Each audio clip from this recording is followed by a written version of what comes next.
Hi, this is Christopher Harris, aka Grampy, and this is Grampy's Mead, and I am here to share my passion with you about making mead, drinking mead, and everything in between. I'm gonna try and maybe, hi Ruby, no, that's my kitty cat, or one of them. I'm here, stop. I'm going to try and teach you how to make mead. I'm going to learn from you how to make mead and how to sanitize and all the chemicals and ingredients that are involved. We'll probably try some natural brewing with wild yeast, wild fermentations, and I guess we'll just go from there. Let me show you my mead. And these are 5 of my meads. I have back here, I have a plain standard mead, traditional. And I have right there Joe's Ancient Orange that I tried to make. And it looks like it's turned out good. And I kind of revamped Joe's Ancient Orange recipe and made a blueberry instead of orange. This one here is a chai latte. I made that for my wife, Nami. And I hope she likes it. And this is a blueberry hydromel. It's a blueberry vanilla hydromel that I've made, and it's just about ready. I know there's a lot of head space in these, but not much I can do about it right now. I plan on buying some glass marbles to fill in the head space. And over here, that out of the way. Over here I have, on the left, a mango mead, and on the right I have a sack mead that I just put some super clear in, and we're going to see if that clears that up. All right. All right, and I'm back. So we're going to make a oat orange Cyser today. Now, some of you may ask, what is a Cyser? Well, a Cyser is basically just apple juice. Plain old store-bought apple juice. Try and not get it with any sorbates in it or sulfites because you want it just as pure as you can get it. This one is orange, that's not right. Organic apple juice from concentrate and filtered water. You don't get any easier than that. Here we have our orange blossom honey. It is raw and unfiltered, and it came from McCoy's apiary. So it's the real McCoy, it says. So we'll see how it is. I tasted a little bit of it earlier, and it is really good. So you might want to get some yourself. So right here I have, off the camera, my sanitizer bucket, and we're going to use this to ferment in. Okay, it's been sanitized, it's been sitting. Don't worry about wiping off. I've already sanitized my work area, by the way, just so you know. Don't worry about wiping off any of the suds, because it's an air dry product. It's Star San. I think everybody and their brother's son should get that. But basically, we're going to get started here, and I'll be back. All right, I'm back. I've made a few preparations off camera that were time consuming. I have put, this is yeast. It's a yeast starter. I put Go Ferment here, and I put my yeast in here, and I'm using a Mangrove Jack specifically made for Mead yeast. I've never used it before, but hey, this is the first time. So we're gonna let this sit for about 15 minutes and let that populate good and rehydrate the yeast. And we're gonna go ahead and start doing some other stuff. I've got my fermenting container here. My hands are sanitized, just so you know, and everything else is sanitized. I have my fermenting container here, and I've got my scale here, and I've got it tared for the weight of the fermenting container. And first and foremost, we're going to go ahead and get a bowl here and pour some of the apple juice in here. The recipe calls for you to make it just a straight gallon, but I've learned that if you make it just a straight gallon, you're not going to have a gallon when you're done, because there's going to be a layer of sediment at the bottom that you do not want to get into your secondary, and so you end up with less than a gallon. Then you end up with a bunch of headspace like I did in there in the other room. and that's just not good. So we're not going to do that. So let's pour some of the apple juice in here, kind of fill the bowl more or less. I might be able to.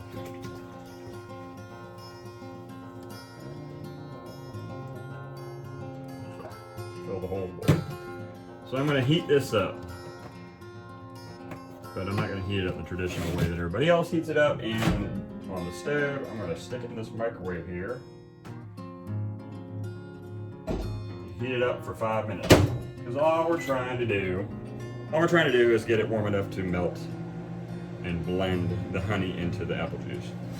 So here we go. We're going to start measuring out our honey. I'm going to use 1.76 pounds of this container because that's what the recipe calls for. So let's go ahead, and we're going to go ahead and start pouring it into our container while the apple juice is heating up.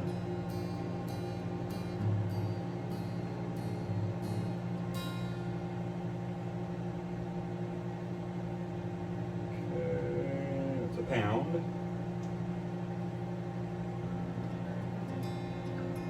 You gotta slow down. I'm gonna go lop it in here until it gets right. Well, a little bit over. 1.82, whatever. Close enough. Just make it a hair sweeter. Alright. So, right now there's nothing else to really do until the apple juice is heated up, so I'll get back to you on that. Alright, you're not going to be able to see my face a lot in this part because I wanted to get as close as I could to the where the action is so you see what's going on. Our apple juice is heated up and we're ready to blend our honey. I'm sorry for such poor quality on the video. I'm sure I do plan on getting better equipment and moving on from there. So what we're going to do is we're going to pour this in here very carefully.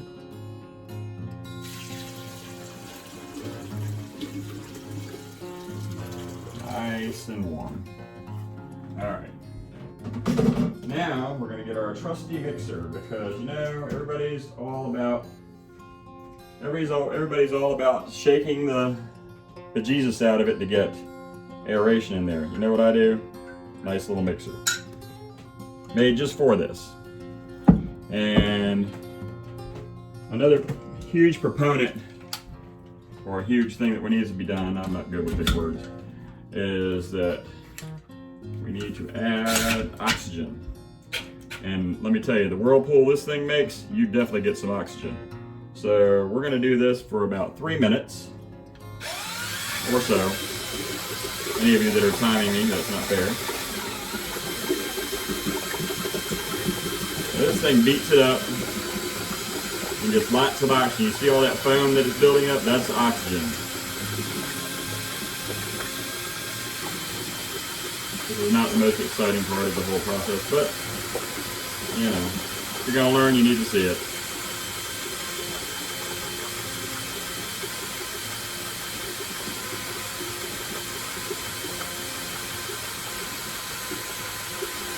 Little known fact, you don't have to shake it to get oxygen in there. You build up a nice big whirlpool in there, and it will definitely suck some oxygen up into it. 2 more minutes.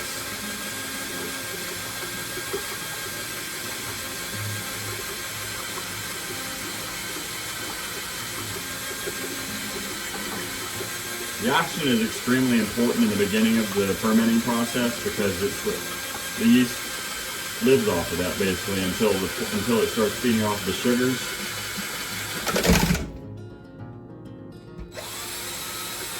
Sorry, I got distracted. Gotta watch this thing. And once it starts feeding off the sugars, it produces carbon dioxide, which is what you'll see coming out of the airlock once you put that on. You see little bubbles.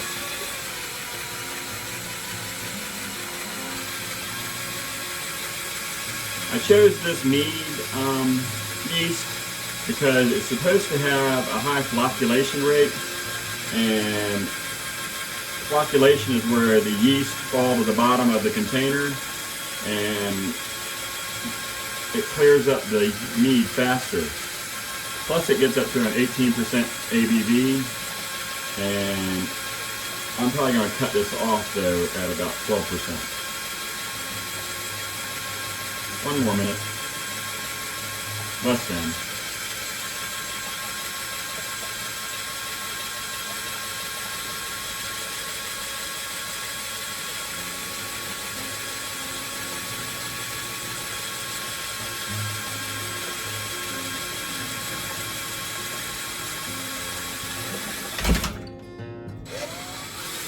Gotta kind of try and keep it centered so it doesn't hit the sides and bust the glass, but they're little plastic paddles. It's not likely it'll bust the glass, but I don't want to take any chances. All right, now that 3 minutes is up, take this bad boy out, put it back in the sanitizer.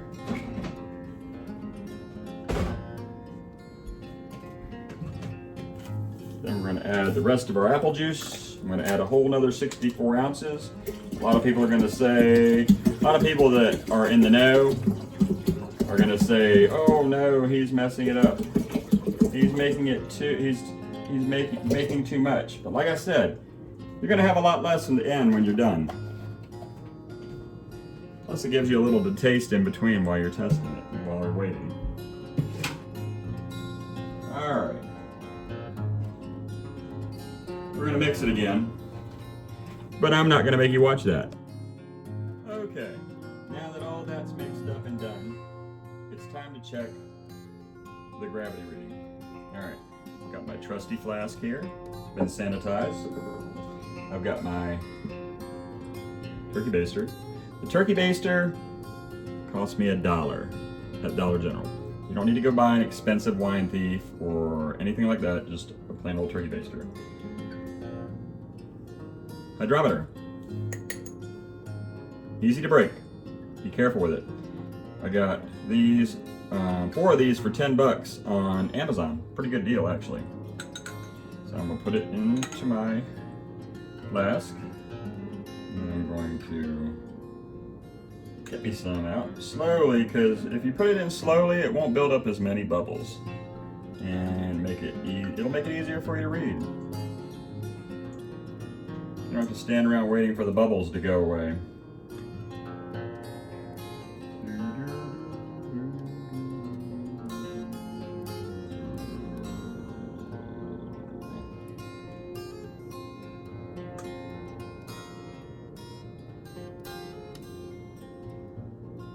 Just in case any of you are curious about what I do, I'm not a professional mead maker. This is just my hobby.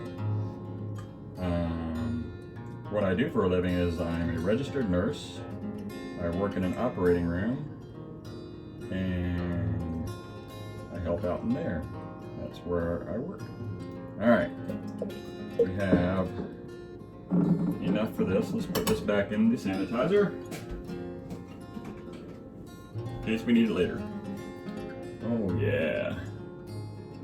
Let's see. Now see, these have 3 different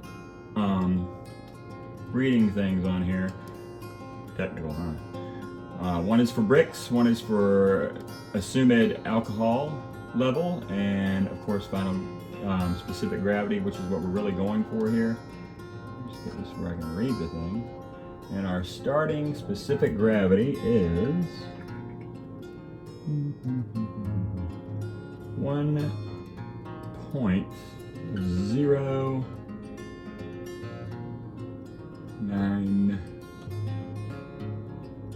No, it's not. I'm lying. 1.086. 1.086. All right. So put this in there, back in the sanitizer. And since everything's been sanitized and cleaned, back into the batch it goes. All right. Now next, let's go back and sanitizer too. All right, so next, we're gonna check the temperature of this beautiful golden liquid here. I have an instant read thermometer here. We do not want the temperature to be over a certain degree, say 105, let's just say. We don't want it to hurt the yeast. And this water is a solid 90 degrees. So, we've had our little starter sitting for about 20-25 minutes now. Looking good. Time to pitch the yeast. Yeast pitched. Take a sanitized spoon or whatever. Just gently stir it around. Get that yeast kind of woken up. Alright. Put this in here. Alright. Next step. We need our lid. These are neat fermenters. The lid just screws on.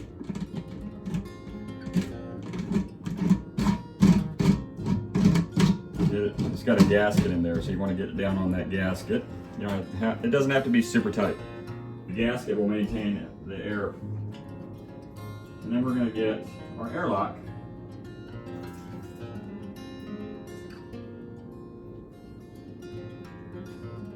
Now my airlock is just filled with sanitizer. It's just a simple S airlock. Oh, wait a minute. I need something else. Can't put the airlock in it